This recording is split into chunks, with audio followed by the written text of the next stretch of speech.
All right, so I'm gonna show you on a real person here. Hava's gonna come in and join me about how we tie on a tourniquet, okay? So once I've gotten my supplies all set up here, now each supply kit's a little different. And like I said, I like to look down. This looks like there's a pair of gloves here. I already have gloves on. So I'm just gonna set that to the side, okay? I have my label on how I label my IV site. Got some iodine. Like I said, it's kit dependent on what we want to use. I'm going to use an alcohol pad. There's a Band-Aid for if I have to take it out. Tape, gauze, things like that. Okay? So you got everything ready. And this is a good time to second guess yourself, really. Second check yourself. Make sure you have all your supplies because you don't want to have the needle halfway in your patient's arm and forget something, right? That's not a great time to run out of the room, okay? Like I said, I have two different IVs here. All right, we can go ahead and take this time to talk about the colors of them. Okay, so you see those are both blue. All right, technically that's a little purple, but they're both blue. So blue 22. That's how I remember it. It sounds like a football call, but blue 22. Okay. There's pink, which is a 20. Pink or red is 20. Green is 18. And yellow is a 24, but we're in an adult health setting, so we probably won't see those much. Those are mostly for your babies. Now, what we shoot for on an adult patient is a pink or red, which is a 20 gauge. That's pretty standard across the board. If the patient has to go to surgery, if they need to get blood, if they need a bolus of fluids, things like that. So the smaller the number, the larger the gauge of the IV, okay? So blue 22 is kind of a smaller gauge, all right? But that's what we're going to use today, just based on availability. But judging of his veins, I would most likely go to 18 or 20 right off the bat, okay? So once I've seen what I'm working with, then I'd want to tie my tourniquet on, okay? I'm going to use Hava's arm here to show you, all right? So you want to make sure that you use both hands, all right? You pull the tourniquet, stretch the tourniquet before you place it on your patient's arm so that it doesn't grab their skin. Does that make sense? Like if I didn't do that and I put it on and then I pull, you're gonna pull her hair and pull her skin, especially on our older patients, okay? So you stretch it, pull it to the skin, come around. Everyone has a little bit of different technique here, but make sure you have your little pigtail that you can just automatically release, okay? So stretch it, pull around. See, I use both my hands here, and then I make a little pigtail for a easy release here, okay? Now you want to make sure that the patient's arm is tilted in a downward position for gravity to flow and start filling up their veins. Sometimes I make my patient pump their fist just to kind of get some blood moving, right? As we can see, there's automatically popping up some veins here. You see that? We see the color, we see the vein popping up, right? See that color down in there? Okay? Now once you see, not all the time you can see people's veins, okay? Hava has great veins here, so we can touch on them. We want them to be bouncy, not very movable, right? But we say we want to avoid this area, so we kind of look down, around. This one, bouncy, straight, okay? So that's what we're looking for on someone's veins. Now, I don't need to just leave her sitting here with this tourniquet on as I get my position and move my supplies and all those things. So once I have found a site that I want to go to, I pop my tourniquet so that it's, giving the patient some release, and I go finish setting up my supplies to get ready to accomplish the task, okay? Thank you, Hava. I'm actually gonna use your chair here. So, we save our backs in healthcare, so if I don't have a chair, I'd want to pump up the bed to bring the patient to me. Because if I'm sitting here like this the whole time while I'm doing an IV, it's very uncomfortable for me and bad for your back, okay? So you'd want to pump up the bed. Make sure I'm not breaking something. Gotta be aware of your surroundings. To my height, if there's not a chair. Okay, if there was a chair, I could sit and leave him where he was. Just depends on what you got, but you can do it either way. So we'll pump up our chair here. Mr. Jimmy here is a great patient, so I'm gonna move my supplies to him so that I'm not constantly reaching back and forth. Okay? This has a little cap on it, all right? And as I'm here, I am gonna completely set up everything I need so that I am not having to release anything. Like everything will be completely set up. So like I just did, I just released that bubble from the flush. Okay, I need to hook it into my pigtail device. Right, this usually has a cap on it. All right, and then I have a trash can right here. I need to flush my line so that there's no air in that line. Okay, so then that's set back right here. All right, and like I said, like I just noticed, I don't have a Tegaderm, which is the clear plastic covering that goes over once I'm done to secure the IV. So I need to go grab a Tegaderm.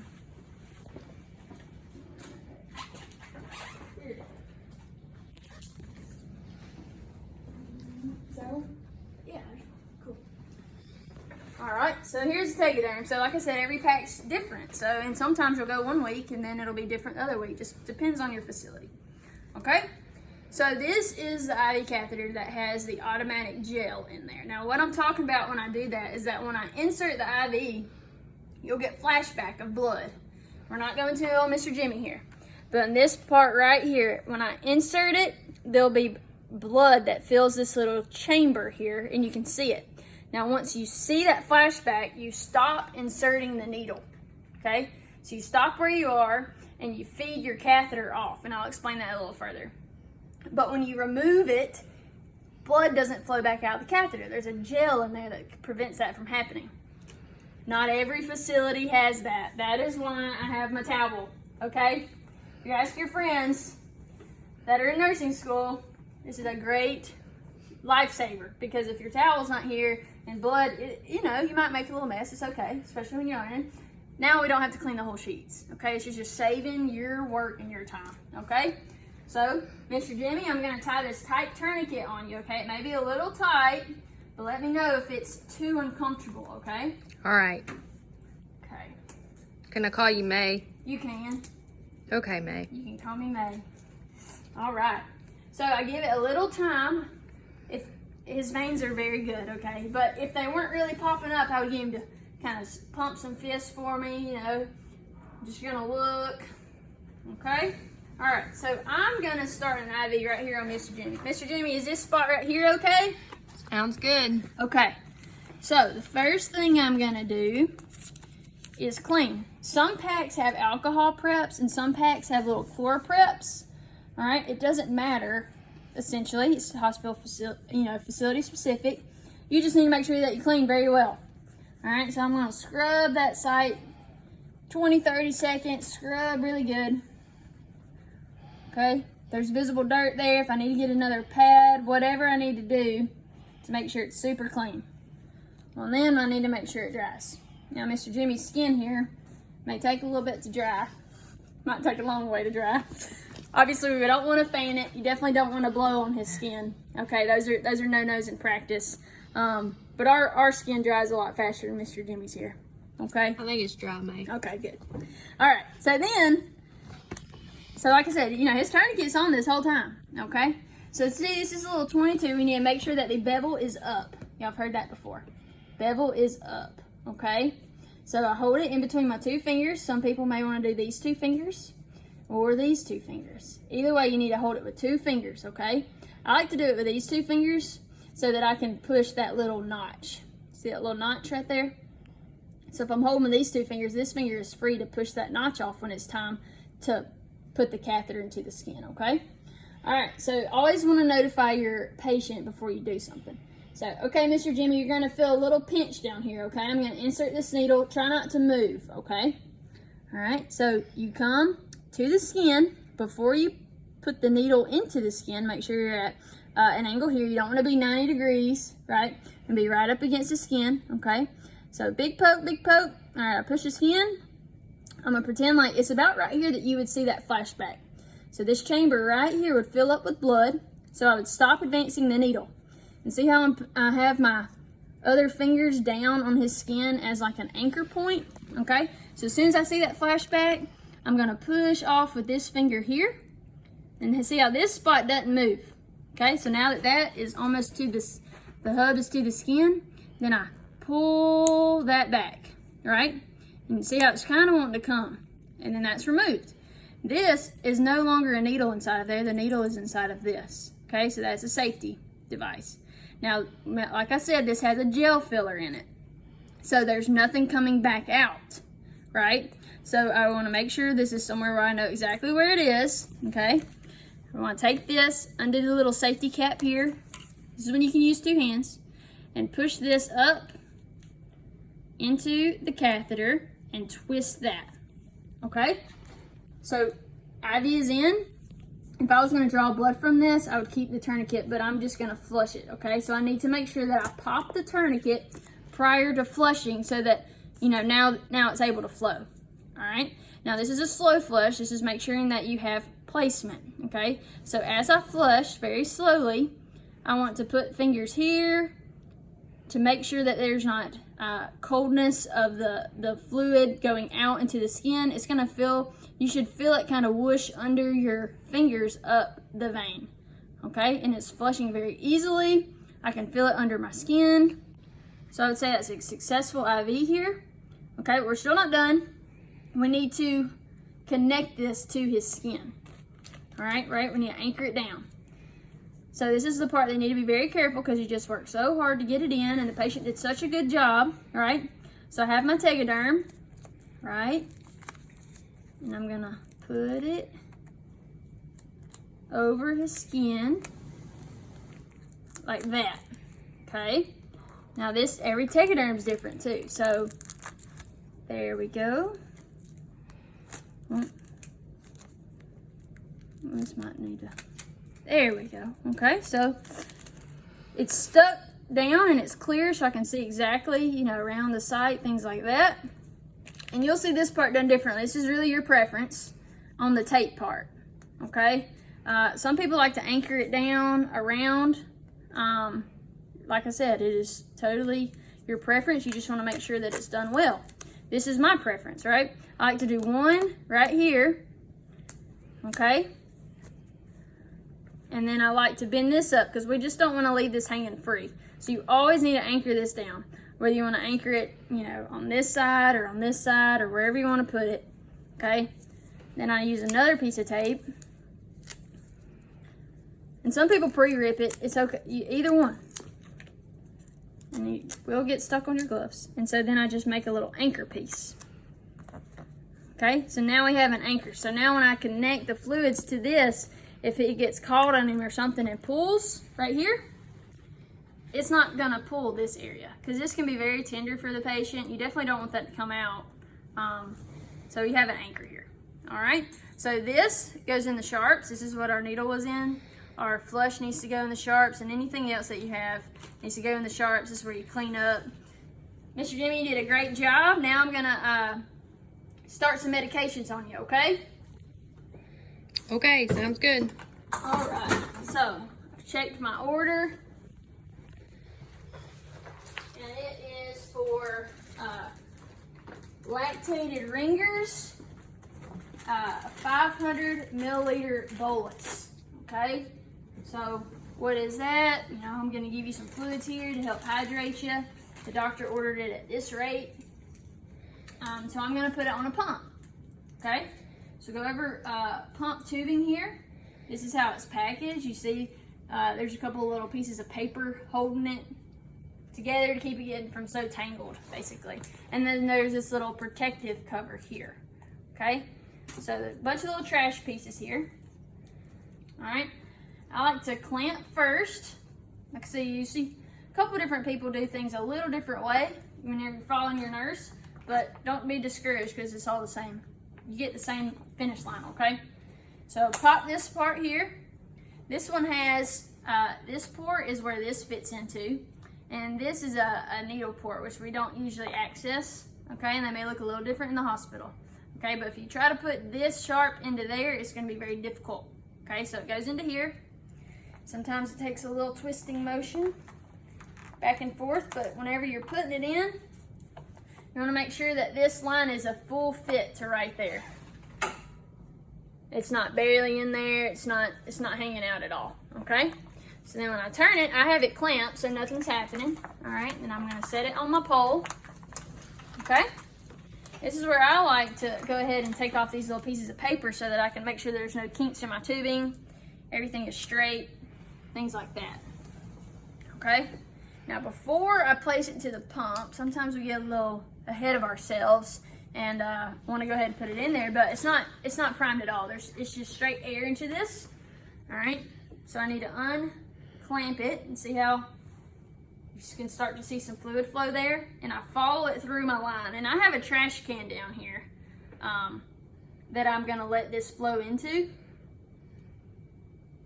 So here comes, I can just follow it down the line. I don't know if you can hear that, but it's kind of dripping into the trash can very slowly because I have it slowed down. And I don't see any air in the line, so I can clamp it back off to make sure that the flow has stopped, okay? Now I need to look right here, make sure there's no big bubbles in this tubing. Right in this part, because this is what the pump detects, okay? So now that my line is completely flushed, I'm gonna get the pump ready. Like I said, this is a 500 milliliter bag of lactated ringers. That's a bolus. So sometimes your order just says bolus, okay? You're thinking, oh goodness, what's the rate of a bolus? All right, that's as fast as your pump will allow it to go, okay? So as I turn on my pump for the first time, new patient, Mr. Jimmy's a new patient here, so I'm gonna click yes. All right, are we on the oncology floor? Yeah, we're on the oncology floor. All right, some facilities will allow you to scan the armband of the patient, you know, things like that. We're not gonna do that today, okay? So now it's ready for us. So it tells us that there's only one selected or one attached here. These can go on and off, and you can add several different letters. But we have A here and A here. That's the only one that we have to choose from, okay? So this is where some people do this first, some people do it in the middle of this. This part goes first into this little slide, and then you put that in, and then I can close it. See, it already starts beeping on you, okay? Then after I've done this, I can now undo my rolly clamp, and since it's clamped on the inside, it will not flow. All right, I'm doing a basic infusion. All right, and this is where you gotta do just a little bit of math, okay? So if I have a 500 milliliter bag at bolus, that's as fast as the pump will allow it to go. My rate is gonna be 999, okay? 999 milliliters an hour. That's as fast as the pump will allow you to go. And then the volume to be infused is how much I'm wanting to put in, okay? That's 500. Now, you'll see some people, not 5,000, 500. Some people will put in the exact number on the bag. Some people will do less. It's really up to you. I could put in 450 and we get the same result, right? Okay, so now it's waiting on me to hit start. Well, what I need to do first is hook this up to my patient, okay? Now, this is a lure lock and it twists right on. All right, you want to make sure it's good. I just started this IV, so I don't need to make sure that it's patent because I just did it. Once everything's hooked up and it's correct, I can hit start. And as you can see, it's actively dripping. Now, when your rate is really high, such as a 999 rate, this will drip pretty continuously. Obviously, if it's a 30 milliliter an hour rate, it will go much, much slower because this is putting the fluid into the patient.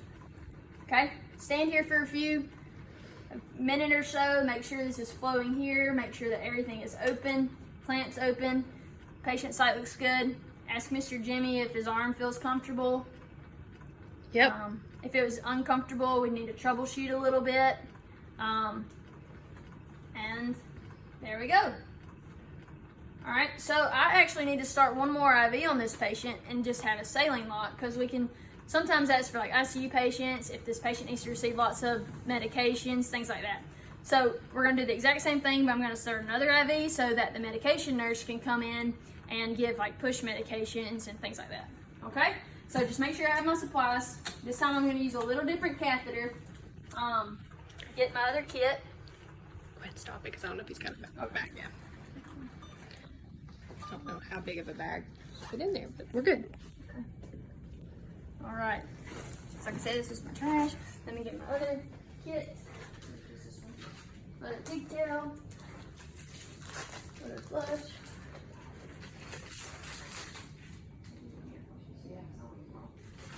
All right, so make sure I have my supplies again.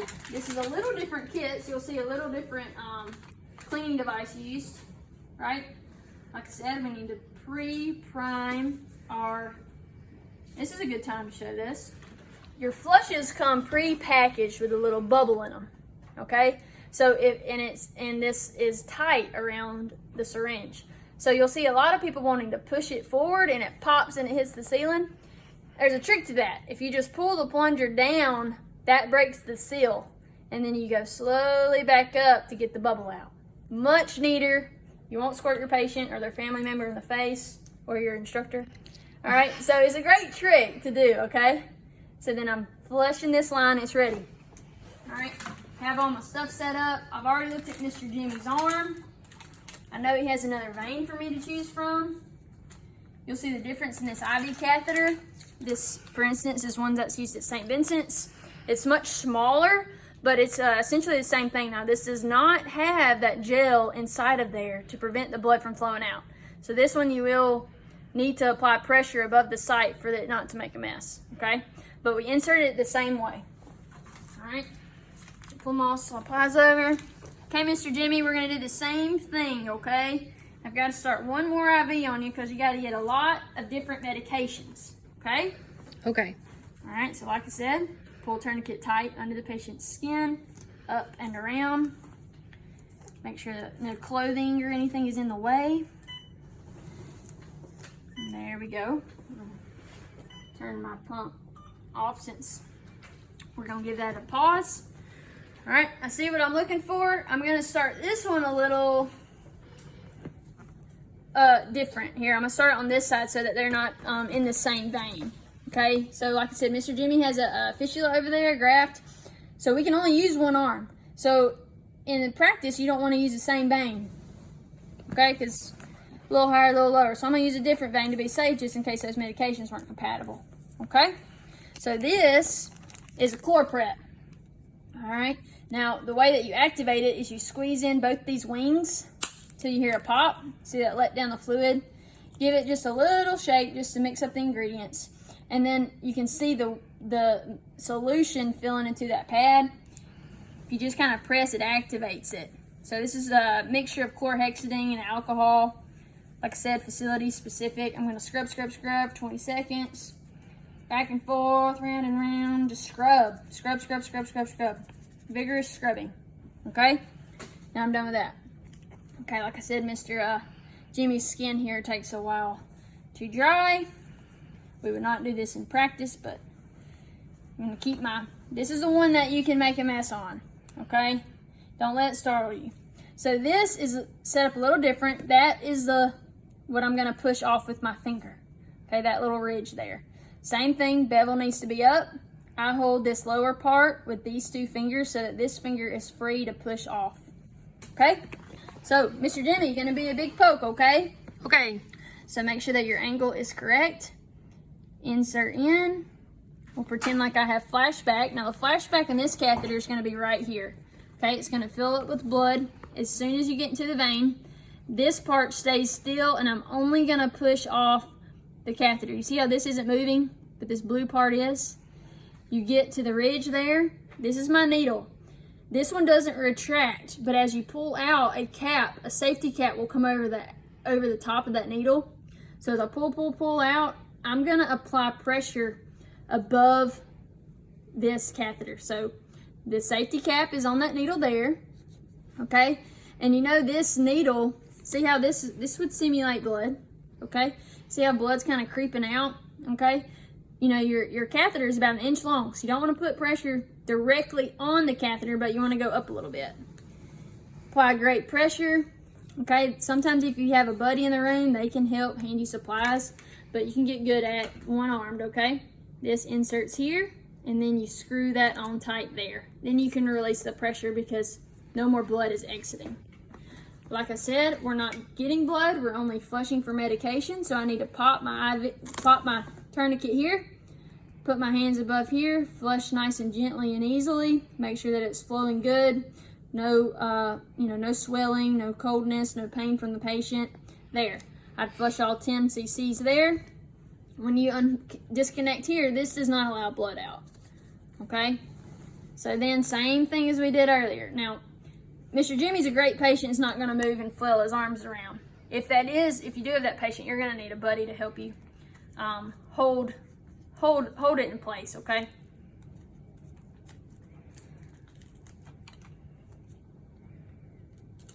Put my Tegaderm on here.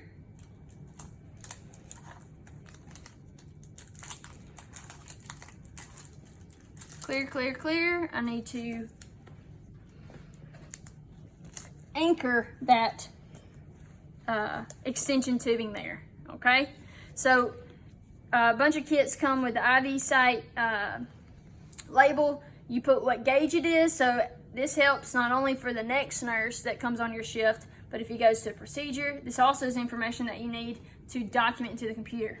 So for this IV, for instance, I would fill out my gauge and what day it was inserted and my signature. But when I go back to the computer, I would document blue is 22, so I document a 22 gauge IV catheter, saline lock, right? Saline locked to the right forearm, okay?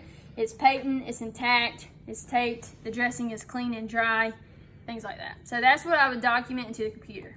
This one here, blue also, so blue 22 IV, because it's not saline locked, it's IV right now because it's connected to fluids. Right lower forearm, right wrist, you want to just describe where it is, okay? All right, now we should have a medication nurse come in and give him some additional medications. So, thank you, Mr. Jimmy. Sorry I had to stick you a few times, but these medicines will get you feeling better, okay? Thanks, May. You're welcome. Now make sure that you clean up your room before you leave. Any trash, even these unused supplies that we won't use again, and throw those away, okay?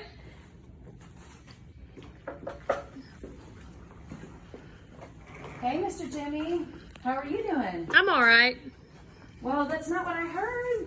I heard that you, your previous nurse, Miss May, said that you were hurting.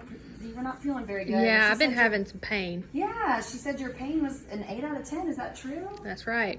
Okay. Well, the doctors ordered some morphine for you. Okay. Have you ever had morphine before? I don't think so. Okay. Well, it's a pretty strong medication that I'm gonna actually give you through those IVs that May just started for you. So I'm gonna get all that together. But first thing, I know you're tired of us asking, but can you tell me what your name is Jimmy Hoffman. and your date of birth? I forgot. 1/14/42. Okay, perfect. Okay. Well, I'm going to go over to the computer for just a minute. I've already looked at the orders, but I want to look at them again just to make sure that we've got the correct orders and then I've got all the right medications. So I'm going to move my table over here and kind of peek at all that first, and then we're going to look at your IVs. Are your IVs feeling okay so far? Yeah? Okay, haven't had any problems with them? They're not hurting or anything, are they? No. Okay, good. Well, I'm going to peek at those in just a minute, just make sure. I'm sure May did a great job putting those in, but I'm going to make sure that those look okay. So the one thing I'm going to do is I always want to make sure that I've checked these orders outside of the room. You always want to check those first before you come in. So I verified that the doctor's ordered morphine. And sometimes you'll see that they have 2 different types of medications ordered for pain. Sometimes it'll be for pain from 3 to 5, it'll be this. If it's above that, then it'll be something different. So in this case, he said his pain was an 8 out of 10. So I'm going to give him some morphine. The orders, I see that the orders have ordered for him to have 2 milligrams of morphine. So I'm going to verify that. I want to make sure. First of all, we always want to make sure that we got the right patient. We did that, right? So we made sure I had the right patient. I want to make sure that I've got the right drug. So I've already been to the Pyxis. I've come in, I made sure that I've got my morphine. And then we want to make sure we have the right dosage. So I'm going to always verify that with the MART again to make sure that the doctor's orders are going to be. So the doctor's ordered for 2 milligrams of morphine to be given PRN. And so I've looked at that. I'm going to verify that.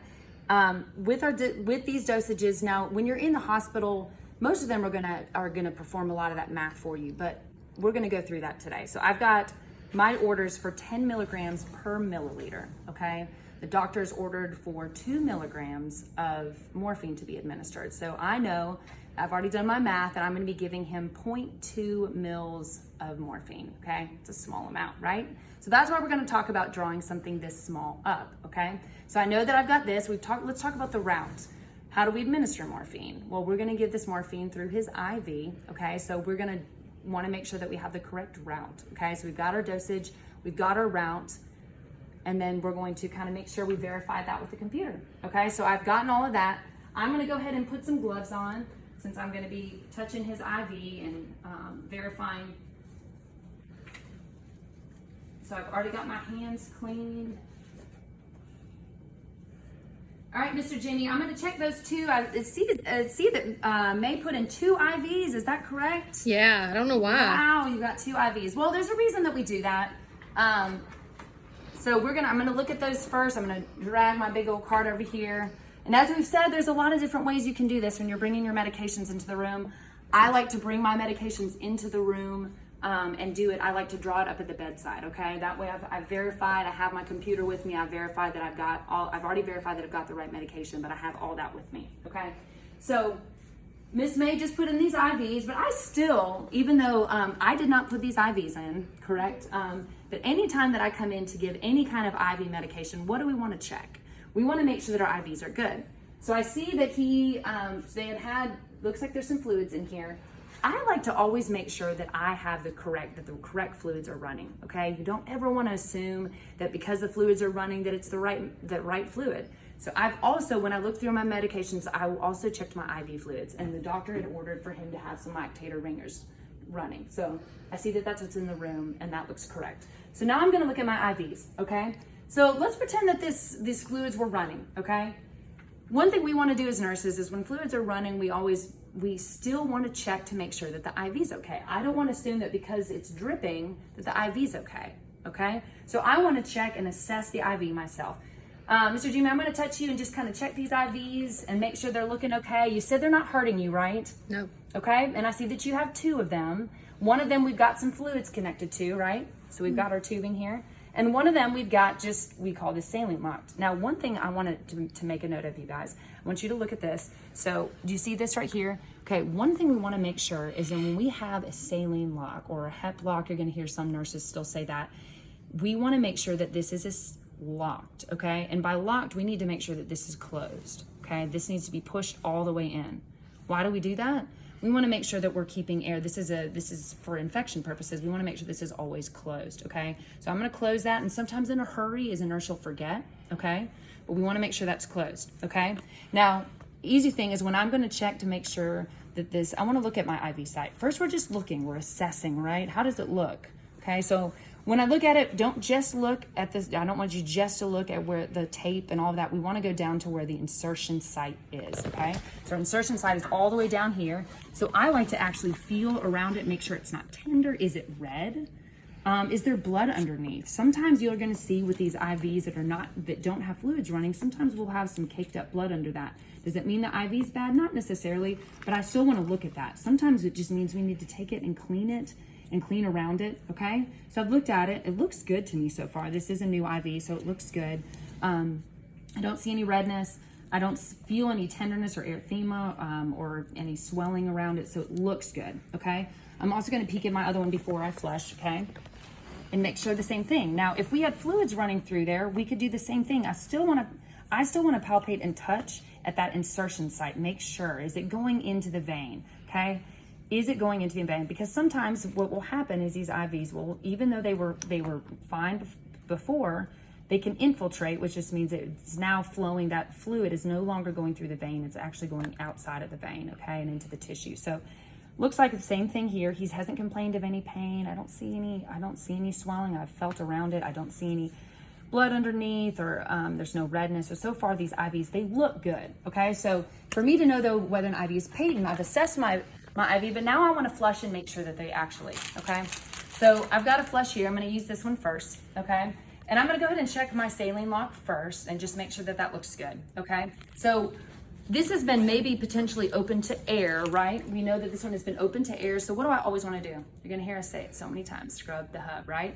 You always want to scrub the hub. Make sure that that's clean. So I love to have my pockets full of these because you're going to use these all the time, okay? And that way, once again, May had talked about having all your supplies. That's one of those things that just load yourself down with alcohol. You can never have enough of these, okay? So I want to scrub that. So I'm going to pull that out and make sure that that's really clean. So I'm going to get that scrubbed, okay? Now you may say, well, she just started this IV. It doesn't matter, right? We always want to cover ourselves. You can never, as I tell people, it can never hurt to scrub the hub, okay? So just make sure that's nice and scrubbed before we're going to flush it, okay? So to make sure that this IV is patent, we're gonna get our flush. Do we need to flush all of it? No, but I want to make sure when I'm checking an IV and to make sure it's patent, what are we going to first do? We want to aspirate, right? To make sure that there's, now in the case of this, we're not going to see that, right? But we want to pull back. And with a fresh IV, you should get a nice flow of blood when you aspirate, okay? That lets me know that it's in the vein, okay? So make sure that when you say an IV is patent, I always want you to pull back, okay? Now, we've talked about how this is a smaller IV, so sometimes it takes a little bit of time to get that. And the longer the IV is in, sometimes you're gonna find after day 2 or 3, sometimes it doesn't aspirate as quickly as it does when you first put it in, okay? So I've aspirated, I see good blood return, so it lets me know that it's in the vein. And then I'm going to slowly, what do you see that I didn't do, right? Okay, so this is a good thing because this happens all the time. Oh, the IV is not good, and you realize that it's just because you just simply didn't unclamp, okay? So make sure before you do that, we're gonna unclamp. We're gonna make sure that that's open, and sometimes these can be stuck. It's okay, all right? So I've loosened that, okay, so that I can actually, so in reality, would I have gotten blood return? Probably if that's, you always wanna make sure that's unclamped, okay? So then I'm gonna push nice and slow. And y'all, when you're flushing, you don't need to do 10 mils of, when they're saline locked like this, I like to really make sure that because sometimes you're gonna find that people are not doing a good job flushing these. And so sometimes you'll have to actually put a little pressure in to even re-engage that because they can clot off a little bit if they haven't been flushed regularly. So just always make sure you're checking these lines because sometimes they're not used as often, okay? So it's going in nice and easy, okay? And I'm gonna put in about 5, and I feel good about that, okay? After I've checked that, I can then say this line is patent, okay? So then once again, if I'm not gonna be using that line, what do I wanna do with this? Okay, I wanna lock that back, okay? We're locking it. That's kind of essentially what we're doing when we do that, okay? All right, so I've checked that IV. I feel good about this IV. Now, if I have fluid running through this, do I want to assume that this IV is patent? Okay, we've already checked it, we've checked the line, so do I need to go in and flush it? Not necessarily. If I've checked the IV, I see that it's flowing, I don't see any reason to stop that, okay? So I definitely wanna make sure that this line is nice and patent, okay? If there's ever any concern, what can I do? Can I pause my pump, right? And I still can flush the line. Right now, I don't see any reason that I need to do that, okay? So I've checked both of my lines. Both your IVs look great, so I'm gonna give you some medication. I know you've been waiting, you're in pain, so I'm gonna go ahead and get that medication drawn up and give it to you. Oh, good. Okay. Something that I wanna tell you too, when we have an order, like a list of medications that we're giving a patient, if a patient is in pain, what do you think what would be the first thing that I should probably give my patient? If I know his vital signs look good, and his blood pressure looks good, and his heart rate looks good, all of that, what would you think would be the first thing? Give them the pain medication, right? Let's go ahead and take care of that pain, okay? So we're gonna go ahead and draw up our pain medication, okay? So I've seen both of my lines are good. And I'm gonna teach you there's multiple ways that you can give. When we have 2 lines like this, one of the big things we wanted to discuss is compatibility. If I'm going to give a medication through a line, okay? I want you guys to see all of this. And this is running, and I've already got fluids. I know that I'm running, what are we running? Lactator ringers, okay? I wanna make sure that the medication that I'm giving is compatible with that, correct? You always wanna make sure, because don't assume that it is. A lot of times we're gonna have patients getting maybe dextrose, or they've got electrolytes running, and that is one big reason that we sometimes have 2 lines going, okay? You're gonna see this a lot, so that we have the ability to be running the electrolytes and some of those other things, and then we have a secondary line so that we can give those push medications, we can give other medications that they might need, okay? So in this case, he's just getting some lactator ringers. I'm gonna go ahead and just give him some morphine through that line, okay? So we're gonna go ahead and do that. We're gonna pretend these fluids are running, okay?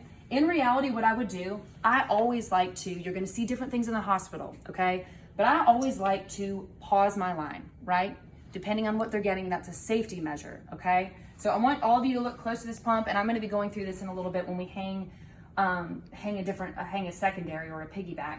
But this is your hub, guys. Get used to this. This is where your pause button is. It's very, very easy to see, okay? So that's what I'm gonna hit. I'm gonna hit pause, okay?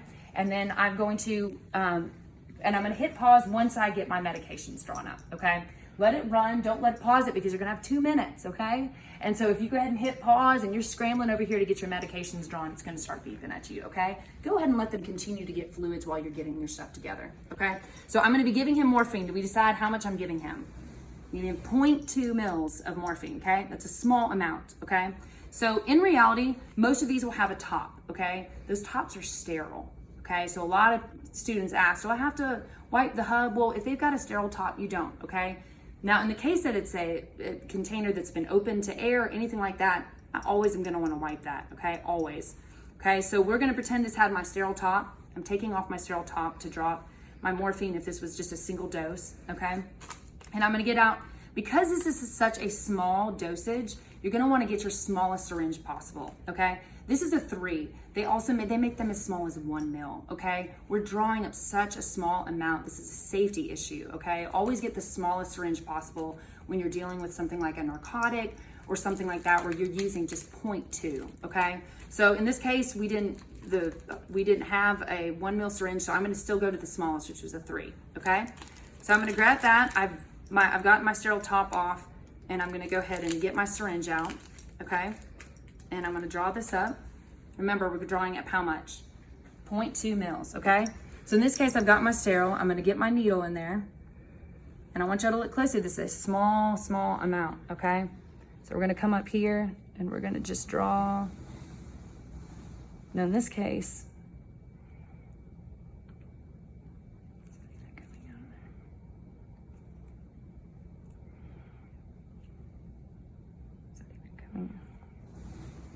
okay, so I want y'all to look at that, okay? And if you're ever anxious about it, and we've got our needle in there, we can always look. I always tell people you can draw up further if you're worried about it, and then go back up, okay? Now, when I'm giving narcotics, I always like to double check with the nurse. So I'm gonna ask Miss May to come in here and check my dosage, okay, and make sure. May, I've got an order to give Mr. Jimmy 2 milligrams of morphine, and I just want you to double check. I'm supposed to give him 0.2 mils of morphine.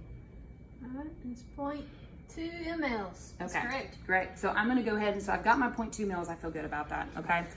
So first we're gonna give him through this. We're gonna give this to him through the line that he. We're gonna give this through the line that's got fluids running. Okay. Now in this case, I've got my open needle. So what I'm gonna do is I'm gonna close my needle, right? I'm gonna close that and I'm gonna set this here. Now, if I was outside of the room and I drew up my morphine, what would I wanna do with this? Maybe put a label on it, okay? You're always gonna label your medication because sometimes you'll be giving 2 or 3 medications, which is another reason I like to give it at the bedside, okay? So I've got my morphine and I've got my syringe, okay? And I've got my flush. Now in this case, if we're gonna do it through the line, once again, I've told you, we're gonna come over here, we're gonna pause the machine, right? So we're gonna pause our machine. I'm gonna come through. Now this is the closest hub. I want you guys to look at this. This is a very confusing thing for people, okay? A lot of people think they have to disconnect their tubing and all of that. Well, this is what this beautiful thing is right here, okay? This is the proximal port. So this is where we're gonna administer our medication through, okay? Once again, has this been open to air? It has, okay? So once again, you're gonna feel like you're taking out alcohol swabs over and over and over again, okay? But we're gonna clean this, okay? Once again, even if May just started an IV, I still wanna make sure, okay? So I'm gonna have this here, and I'm gonna get my flush. And the first thing we're gonna do is, now, are there ways to dilute this? Yes, there is. I've got fluids running, but because this is such a small amount, I'm gonna show you a different way to do that, okay? So we're going to flush just a little bit, all right? Now, morphine, let's talk about, because one of the most important things when you're administering narcotics or administering anything IV is we wanna know about time, right? We wanna make sure that we're giving things in the appropriate amount of time, okay? Do you think that morphine is gonna be a medication that I'm gonna just blow and go with? No, I'm concerned because what are some possible side effects with morphine? Respiratory depression, hypotension, right? Decreased heart rate if we give it too rapidly, okay? And Mr. Jimmy, is he an older fella? No offense, Jimmy, right? So with my older fellas or my older people, I want to be very, very conscientious of that. So I've already assessed his vital signs prior. I made sure that his blood pressure looked good, his heart rate looked good, he's breathing okay, he's not on any oxygen, okay? But all those things are very, very important, okay? You always assess your vital signs before you're giving narcotics, okay? Very, very important, okay? So I've paused this. I've got some fluids running, but just to make sure, I'm gonna go ahead and just push a little bit in the line. And then we're going to administer our morphine, okay? So I've got to, once again, you're catching me now, we're gonna go ahead and wipe the hub, okay? Since this has been open to air, I'm gonna clean that real good, okay? And I've got my trash can right there, so I'm gonna put that in there. Okay, we've had fluids. You're gonna see a lot of different things because we've had fluids going, okay? I paused my machine though, so we've already paused that. So I'm gonna go ahead and connect my flush. Okay, do I need to push a lot? No, we're just gonna let's just do a little bit. Once again, this is also letting us know, I'm always looking at my insertion site to make sure that that's looking good, okay? Still no pain, Mr. Jimmy, right? Nope. Good, okay? So I'm gonna put in about 3 mils. Now morphine, what do y'all think? How do you think that's administered? Okay, we're gonna give our morphine nice and slow, right? Okay, so we're gonna sit here. Now, here's my preference. When I'm giving something like morphine and it's 0.2 mils, right? We're giving this over we really wanna give this slowly, right? We're gonna maybe give this over here's the thing too, we're always gonna consult our drug guide, make sure that we're giving this in the proper amount of time. With morphine, we're gonna give this slow, okay? Really, ideally, we really like to give about 1 milligram per minute. So I wanna give this over 2 minutes. So I've got a small amount of fluid here, right? So I'm gonna show you this way, and then I'm gonna show you how you can dilute this as well, okay? So I'm gonna remove my needle, and I'm gonna connect that to the hub. Okay. Now, when I'm giving medications really, really slowly, I like to talk to my patients, right? And I'm gonna be watching, most of your rooms are gonna have a clock, so you can use that. Or what else are we wearing to clinical? What are we wearing in the hospital? We're wearing our watches, right? So I'm monitoring that, okay? So I'm giving this over 2 minutes, okay? Hey nurse, what did you say your name was? Did I even tell you my name? And I just barged in your room? Yeah. Oh man, my name is Hava. Can you remember that? It's a hard one. Hava. Yeah. Okay. So do you have any family that's gonna be coming to visit you? I do. I'm married. Where's your No. wife? Is she on her way? She is. She went to the coffee shop. She went to the coffee shop. Is she getting you some coffee? Yeah. Can I have it? We're gonna have to check your orders and see if you can have some coffee. Do you I like think coffee, can. I Hava? love coffee. Do you know have a coffee shop? Do you? My husband and I lived in a coffee what's your farm favorite? for 6 months, actually, in Guatemala. Oh, wow. Do you like dark roast or? I drink my coffee black. I kind of like dark roast, but I normally like the lighter roast, actually. I always say that I don't like it like burned. You know who has good coffee? Who? Jack's. Jack's? I've never They had have it. good coffee You at get that Jack's. with your It's chicken real biscuit? cheap. Oh, yeah. What you eat it with? Chicken Is it? biscuit, yeah. Fried. Good and fried. All right, you're gonna probably feel this, okay? So if you start feeling something and start feeling a little funny, because you haven't had this before, have you? No, I've never had it. Wow. So this Kinda feel is like- really gonna get. So when we give something through your IV, Mr. Jimmy, it gets in there nice and quick. So you should start feeling this real quick. So I'm looking at my watch. I'm making sure I'm giving this the appropriate amount of time. I know it takes a little bit of time for us to give this to you, but we just want to give it to you nice and slow so we can give it to you safely. But this should get that pain. And what I'm gonna do, Mr. Jimmy, after I give this, is I'm gonna come back in a little bit. I'm gonna check on you. I'm gonna make sure that pain's going down, okay? And don't get mad at me, but I might bring my vital sign machine in here too and just check your blood pressure and check your heart rate, make sure all that looks good too. Is that okay with you? Yeah. Just want to make I'm sure that feeling this good. I bet you're feeling good. Okay, so I've given this over the time frame. Okay, so after I've done that, here's the thing I want you to know when you are reflushing. Okay, after you flush, after you give in a medication, there's still going to be some in the chamber. So do you think that I want to push this fast or do you think I want to push it slow? Once again, we want to push it nice and slow. Okay, we've just given a narcotic. Okay, so I'm going to reconnect my flush. And we're gonna connect that nice and slow, okay? And we're gonna push nice and slow. All right, Mr. Jimmy, you still feeling good? How's that pain? What would you rate it at? Woo! 9. That's perfect. All right, so, My nose is itching. is it itching? That morphine will do that. You know that's one of the side effects of this drug? Oh, and I make you didn't. itchy. But listen, you let me know if the itching doesn't stop, okay? But just know you may be a little bit itchy. Okay. Okay? Hava, right? But the main thing I want to do, you got it, Hava. You should have slapped me for not telling me that I didn't tell you my name. You might have. I I just probably came barging forgot it. in here. I don't know if I did or not. All right. Well, I'm going to be checking on you here in a few minutes, okay? I got a couple other things that I got to give you. Are you with me enough to listen? Yeah, I'm listening. Okay. Well, your doctor ordered us to give you an antibiotic, okay? Because you've got that little infection, and that's what that antibiotic's before. I'm going to give it to you through your IV, though, so you don't have to swallow any pills or anything like that. But we're going to give you an antibiotic for you to take, okay? It's going to run over an hour, but hopefully you won't even know that you're getting it, okay? But I'm going to give you that. You know, one thing that we didn't talk about either is allergies. Did any of us talk about allergies? Okay. Now, I see in your chart that you don't have any allergies, but do you know of any allergies that you have? No. Okay. Just want to make sure. Well, we're going to go ahead and get you that antibiotic as well. I just want you to know what I'm doing, but hopefully you can get kind of a nice snooze in here and you start feeling better. And I'm going to check on you here in a few minutes too, just to make sure that your pain is continuing to go away. Okay? Okay. So once again, we're going to get all of our supplies. Okay? We've got my trash can right here. May already talked about that. Syringes, sharp needles, all of those need to go in the sharps container. Okay? We want to make sure that we put those in a safe environment. So I'm going to put those in the sharps container. Make sure that you will properly dispose of those. Okay? One thing that we did assess, we saw that his pain, you know, with a medication like morphine, we expect that to be quick, right? It's going into his bloodstream. Now, if we give him some Norco or something by mouth, what I'm expecting maybe it's going to take about 30 or 45 minutes.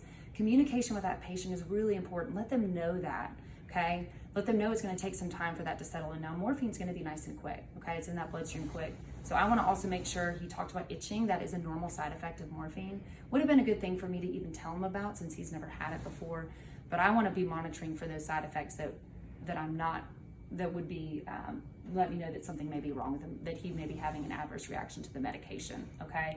I definitely want to be checking to make sure his vital signs are stable, especially when you have an older patient, okay? Always make sure that those look good. If I'm going to give him a medication if we're going to give it through the saline lock, we're going to go about it in the same procedure, okay? You want to make sure that we are flushing prior. We call it kind of we're going to flush, push, flush, okay? You flush, then you're going to push, and then we're going to flush. Big thing with that second flush that I told y'all is you want to make sure that you're giving that nice and slow, okay? If we've got medication, we've given that slow, but you never want to push fluid through that into the vein, okay? That can cause some of those adverse reactions we were just talking about, okay? Now, with a medication like morphine, that's 0.2 milliliters, was that an ideal way to administer that? My preference for administering something with that small a volume, and for your sake, so while you're in there having a conversation with Mr. Jimmy over 2 minutes, maybe even up to 5 minutes sometimes when we're giving these narcotics, is you want to dilute that medication. It makes it a whole lot easier. To me, it's in safety. It's an issue of safety. It allows you to give it much slower when you're dealing with more volume, okay? So if we're drawing that up, we would do that in the same format, okay? In this case, we're going to use we would want to once again use the smallest syringe possible, right? Which would maybe be that 1 ml syringe in place of a 3 ml syringe. So I'm going to go about it in the exact same way, okay? I've already locked, so this, as you guys know, when this is locked, right? I can't reuse that, which is a good thing, okay? That's locked, that's in my sharps container. But I would draw that up in the same format, okay? I'm going to drop 0.2 mils of my morphine, okay? And one thing you can do when you're giving medications, and we'll get into that as we kind of go through other things, but a lot of people would draw it up into a bigger syringe, especially when you're drawing up medications that are like 2 mils or maybe even up to like 5 mils, because that way you already have that bigger syringe ready to go, okay? But in this case, because I'm drawing up such a small amount, I want to use let me see if I have another needle, actually. This one is, yeah. Do you know if there's another needle? Maybe, hold on.